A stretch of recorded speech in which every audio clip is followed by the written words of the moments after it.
Hey guys, welcome back to my channel. My name is Gloria and thank you so much for clicking on today's video.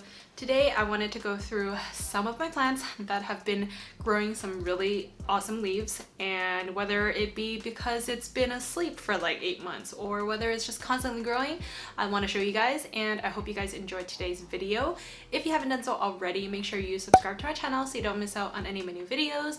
And yeah, let's just go ahead and get started.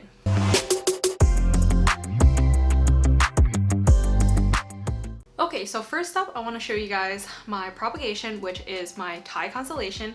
I've had this baby for quite some time and I chopped it maybe like in the beginning of winter, so it's been a few months now and it's put out 2 leaves. So this is the second leaf that's come out of my care. This is its original leaf, which is a little bit, lopsided, but it has a really good chunk of variegation right here. And it's honestly really beautiful. This is the first leaf that came out of, the propagation, so it's a little bit smaller. I mean, a lot smaller if you kind of compare this leaf to this leaf. But the leaf after that is actually growing quite big, and I can see that there's quite a bit of like variegation, so it's like speckled very nicely. It's still, trying to unfurl, so I don't want to disturb it too much. But I'm really happy that my Thai constellation is putting out new leaves. I know this tends to be a really slow grower, but there's roots literally everywhere, and it's rooted really well in leca. Originally, it did rot quite a bit in leca, and I had a little bit of trouble. But once it kind of got acclimated to leca, it's been doing really well. You can even see like there's this giant root peeking out through the top here that's not even covered by leca. But down here, you can see some really good roots circling near the bottom, and yeah, I just fill the water up to like 1/3 of the way, maybe about here, and just let it be in this old pasta jar. So pasta sauce jar. So that's plant number 1. This one is my Philodendron pastazanum, and I got this through a import back in, I think, October or November. So this one has also been in my care for about like 3 months or so, and it's put out 1 leaf, which has been this one, the very beautiful heart-shaped pillowy leaf that I honestly can't get enough of. This is the original leaf it came with, so it's, a little bit old, it's a little bit batted up, and this is the new leaf that's coming out. So this is still trying to unfurl, and it's looking so cute. I hope that this will actually grow quite big and bigger than this one, but because it just came out, I think it still has quite a long way to go. And they're all facing the front, which I kind of don't mind because it just means it's like facing towards the light, and that way all the leaves are facing one direction, which I kind of really enjoy that. So this one is the Pastazanum.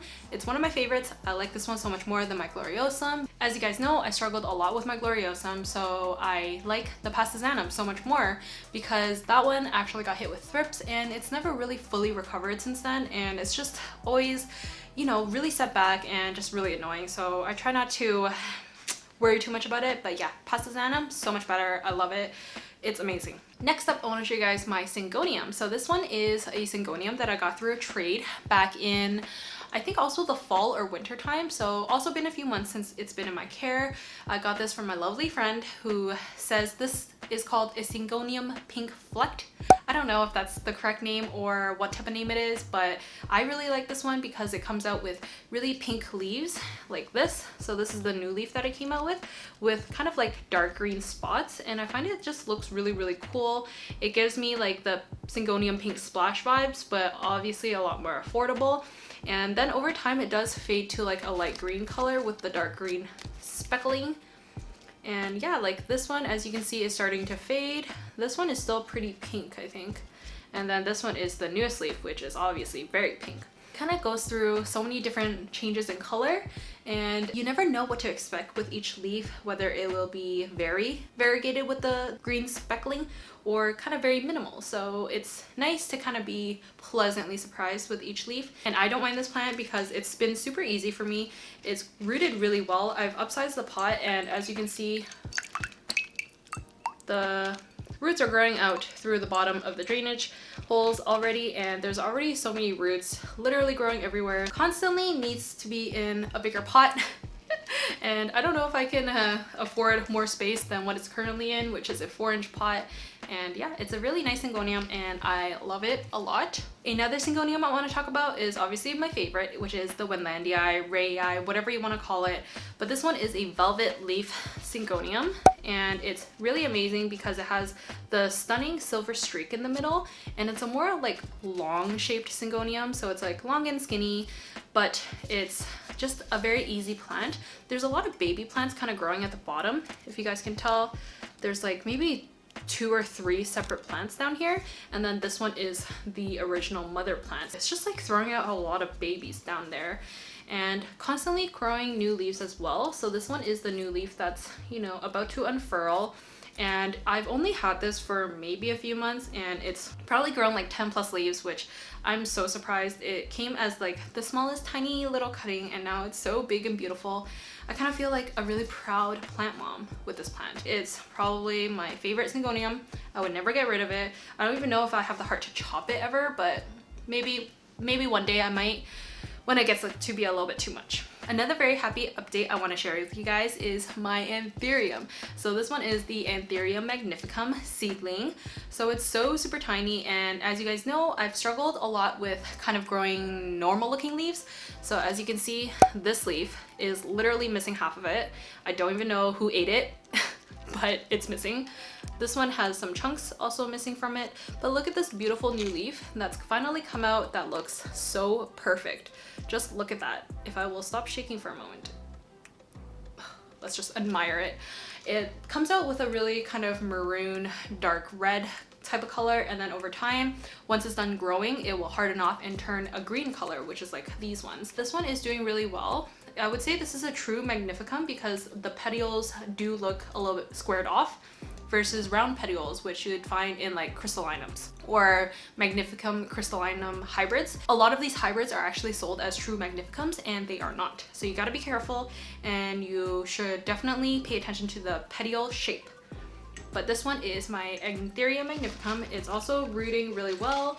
It's grown so many roots such that I had to upsize it from a 3-inch pot to a 4-inch pot and add a whole bunch of leca. Okay, moving on to the last and final plant, which is my HOYA FUNGII. So this one is my favorite HOYA. Look at all the roots on this HOYA. So I will be showing you guys the roots before I even show you guys the plant.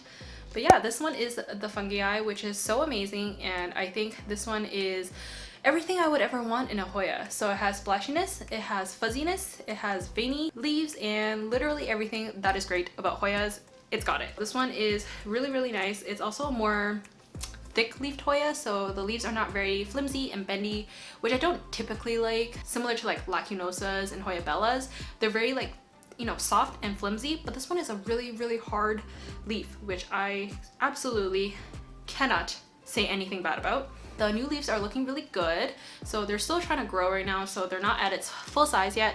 But yeah, this one is one of the new leaves, that right there, and then this one down here is also kind of hiding, but this one is a new leaf as well. And on the other piece, there's 2 little baby leaves down here that are growing. This one's doing really well. Lots of new growth, and I can't wait to have 4 new leaves in this plant because I've literally had this plant since the summertime and it's been at its 5-leaf mark for literally like 8 months, and decided to finally wake up. So I'm very, very happy about that. That pretty much concludes all the updates I want to share with you guys in terms of really exciting new leaves. It is winter. We are heading into spring, so my plants will grow a lot faster. But for winter growth, I pretty much am quite happy with the progress right now. Thank you so much for watching. I hope you guys enjoyed today's video. Comment down below which plant you're growing right now that is showing some beautiful new leaves. I would love to know. And yeah, thank you so much for watching. I'll see you guys in my next video. Bye.